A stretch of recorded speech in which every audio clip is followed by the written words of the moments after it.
Welcome to Ford City Works and Grocery on Broad. We're very excited.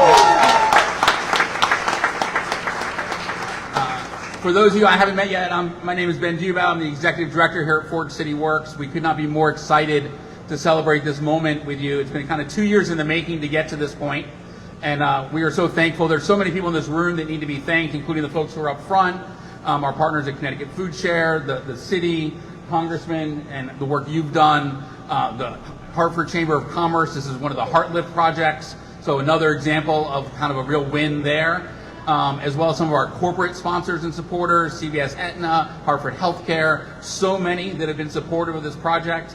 Thank you to our board members for Ford City Works, and I believe there's some board members here from Connecticut Foodshare as well. So many people to thank, so really all of you in this room, thank you for being a part of the vision and part of what it's all about to really make a difference in our community.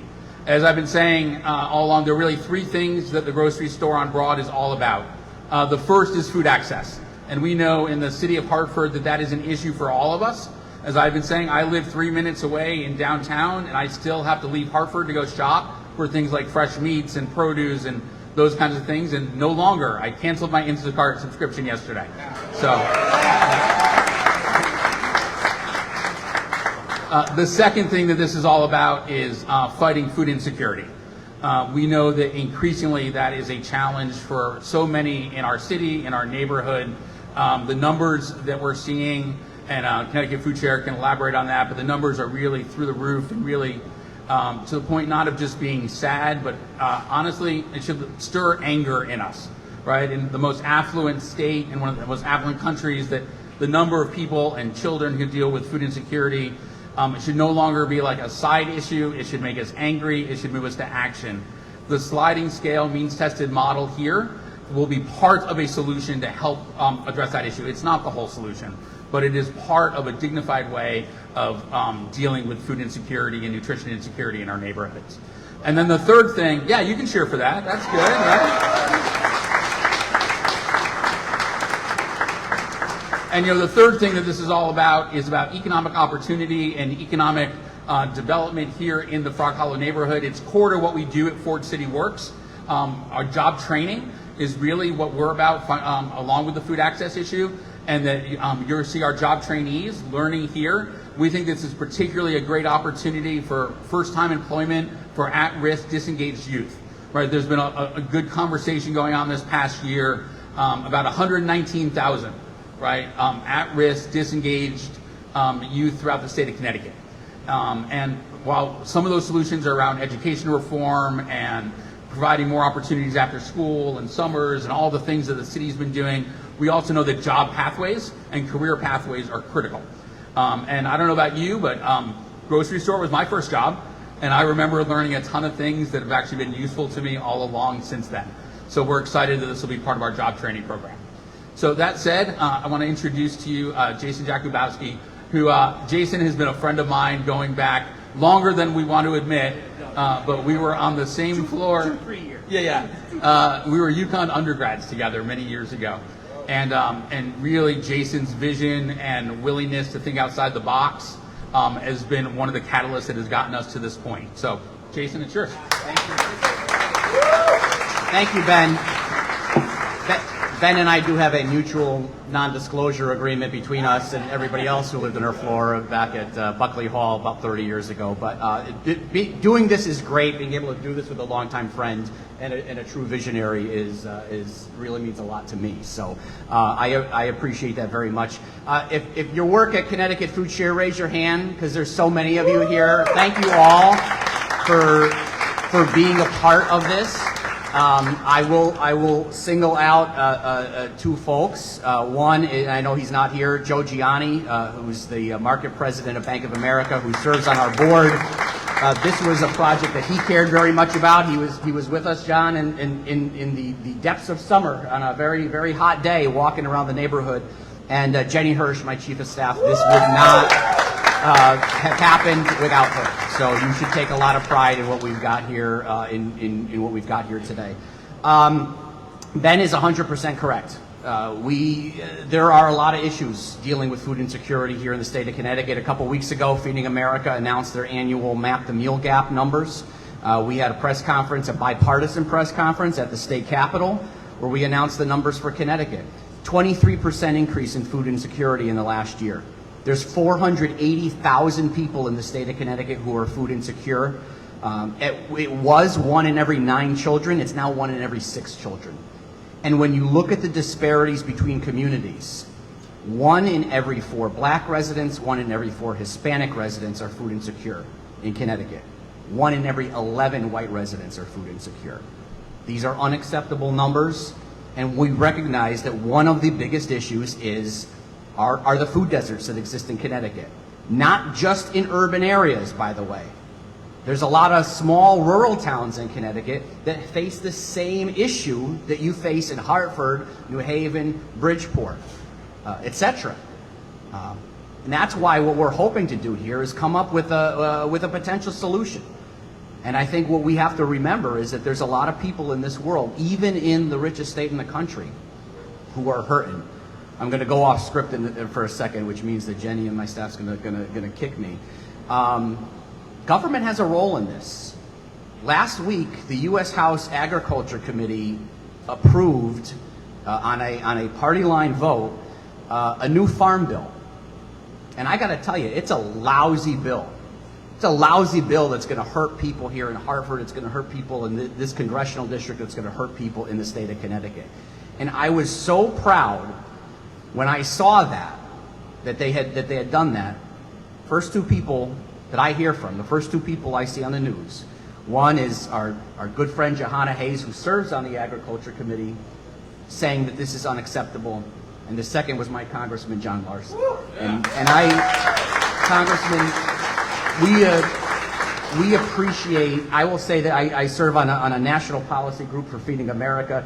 They are very jealous when I tell them I'm from Connecticut, because they know that our guys are there fighting for us every step of the way. And I appreciate everything that you do, not just for this project, we'll talk about that in a second, but to help the people in need, not only here in your district, but across the country. And thank you for opposing those drastic cuts to SNAP and those other programs that people rely on. So we're very fortunate to have you. How did this start? What's the story of how we got here? It started with the congressman. A couple years ago, the congressman had said he wanted to take a look around. You know, he was doing different neighborhood visits here in Hartford and around the district. It was the summer. It was shortly after that we were coming out of the pandemic. It was a very hot day, and we were looking at a food distribution here in the Frog Hollow neighborhood. Hundreds of people lined up, seniors, children, kids. And he said to Joe Gianni and to Jenny and myself, he says, I'm going to get you an earmark to do something. And he did. And we were very thankful for that. We worked with the congressman's office. We got $250,000 to pilot something to help this neighborhood here in Hartford. So then the next step is I sit down with my old friend Ben Dubow, who had just, like a week earlier, you had become the executive director of Ford City Works.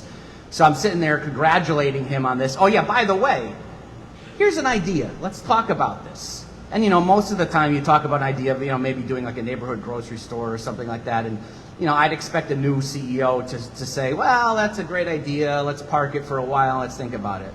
And any of you who know Ben know exactly what his response was. His response was, let's do it. And I'm like, whoa, okay, all right.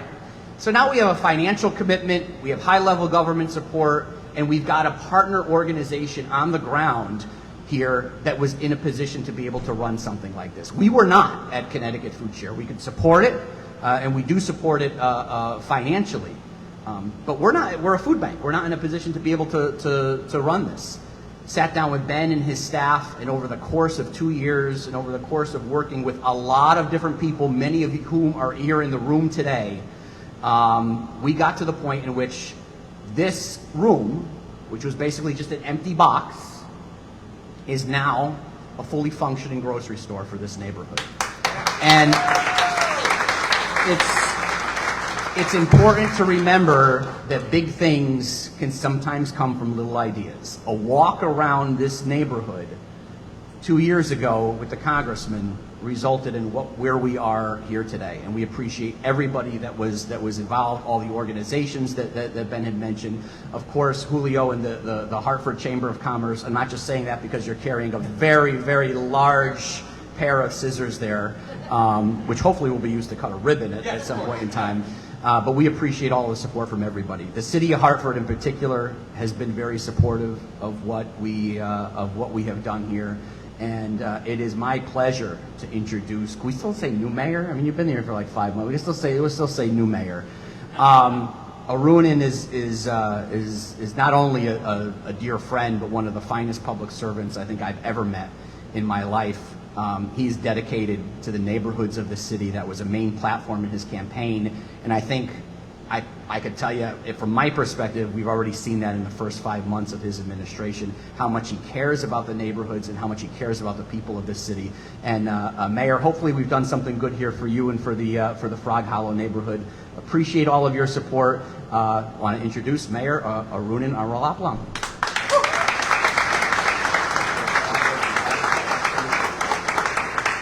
Well, thank you, Jason. You haven't done something good. You have done something great today. This is a great day for this Frog Hollow neighborhood. This is a great day for the city of Hartford, and we are so excited to open up this grocery on Broad.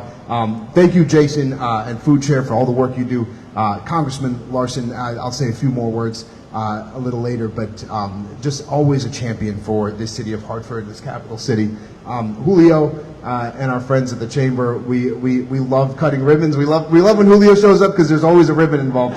But Foodshare for all the work that they do across the city.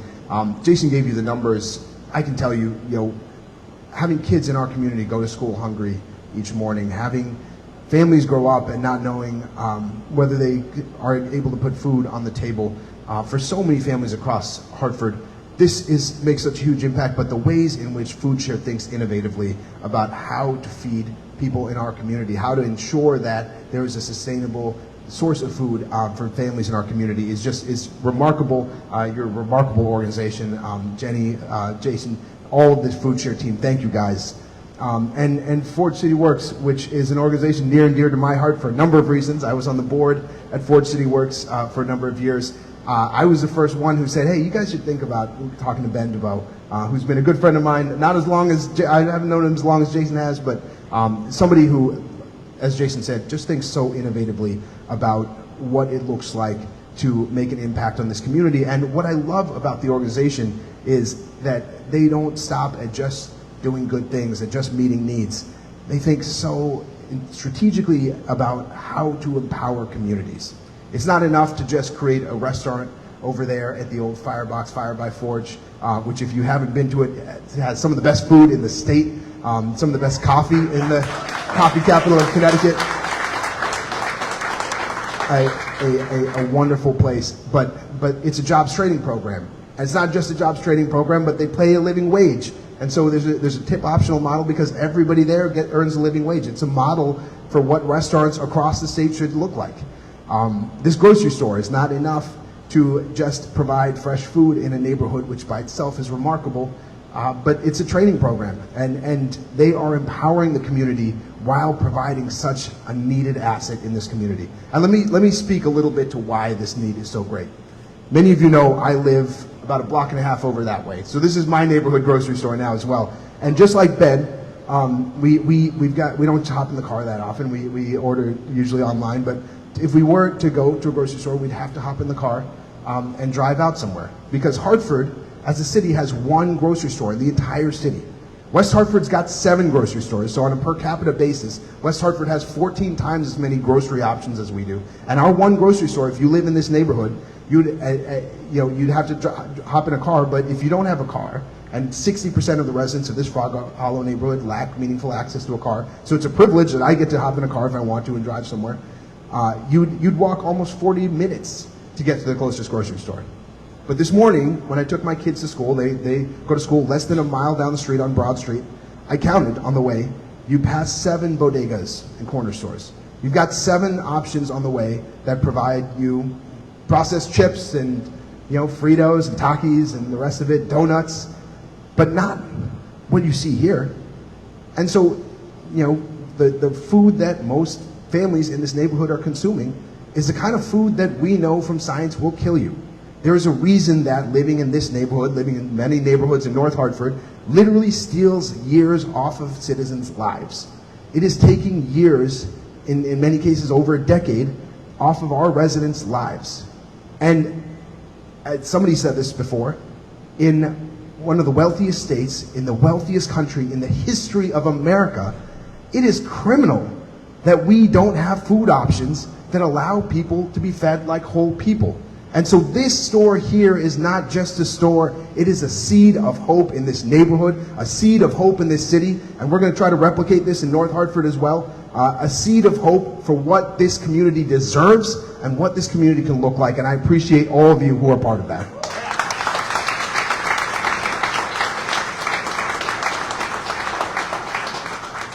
And it took so many partners to make this happen, but the seed of funding came from a man who is an incredible champion for this community. You know, a lot of people, when they get to DC and hang out with presidents and people in power, forget about the communities that elected them. And John Larson spends time in the neighborhoods talking to people, understanding the struggles, and feels deeply those struggles.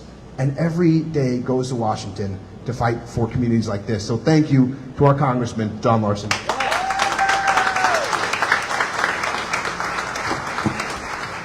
Thank you, Your Honor. I was just talking with Joe this morning, and he sends his best. Collaboration is vitally important in anything that we do. And I think what we see here, the work that's been done by Ben and Jason, the Chamber, Foodshare, is remarkable. I think as the mayor, and I think our speakers have covered the ground pretty well, it should be painfully obvious to all of us that when you have 1 in 6 children in the wealthiest state in the nation who are undernourished, it's time to do more than talk about it. It's time for action. And it's time to put our resources where they are going to assist. Jason, I think the story of walking down the street, Mayor, walking down the street and seeing the number of fast food places that are available, but great, but not the kind of nutrition that you want to see your children receiving on a regular basis. I'm old enough to remember when schools had programs that made sure that there was nourishment on a daily basis. I'm old enough to remember when there was actually people would drive to your doorstep or through your neighborhood and sell fresh fruit and vegetables. Even in a federal housing project that I grew up in, we had Cannon Store that had meats and vegetables and dairy that were there for people who were in the neighborhood. We need to get back to that, and that's going to require collaboration, and it's going to require funding. The thing about the ARPA program that I like the most and what we were able to do in terms of providing funding for communities is that the communities ultimately make the decision. It's not up to the federal government to direct and tell a community what to do. You know what's best for the community and who's doing the work. And so working with a partner like Arunan has just been remarkable for us, and we're so pleased to be a part of this. But I think the sad truth, this is a happy day, but the sad truth is there's much more to be done. So let this be a start, and let everybody in this room carry the message forward that we need to do more. This is the very beginning. This is the start. We are not even close to where we need to be to make sure that that statistic of 1 in 6 children becomes no child in the state of Connecticut. Thank you. God bless you.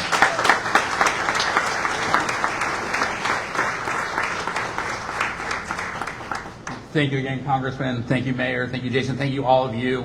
A couple of logistical things, and then we're going to cut the ribbon. Is that first is, yes, this is the start, right? And people ask me, what's the best way to sustain this and replicate it and do it? First, we're going to learn how to do this, and we're going to share in real time with other people. To answer the question, Fort City Works, we're not opening a chain of grocery stores. We are sharing the information with others. But also, people ask me also, does the business model work to cover the supplement? And the answer is no, it does not. So we know that we're going to have to raise money. Pretty much $250,000 a year is our estimate, from donors, from individuals, from corporations to help sustain it. And here's the third thing I'll say is the best way to support it is to come and shop here. One of our biggest motivations is really to destigmatize the entire process of fighting food insecurity. And in order to do that, we need people from all economic backgrounds to shop here and enjoy the store. In fact, as soon as we're done cutting the ribbon, you are welcome to shop in the store. But let me just say this, though. Please show grace to our incredible staff. Can we give a round of applause for our staff?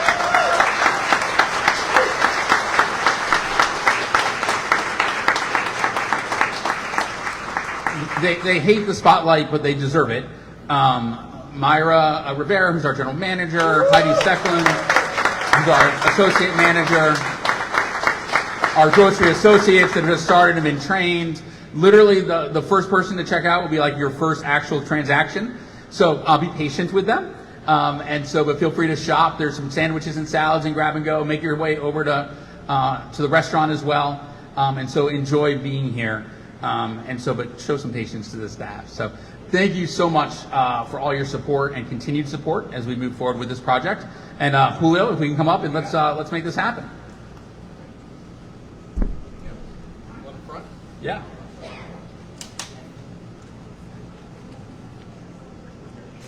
No, go ahead. Yeah, you should go. Everyone in? Yep. All right. Let's see if we can make this work. Good?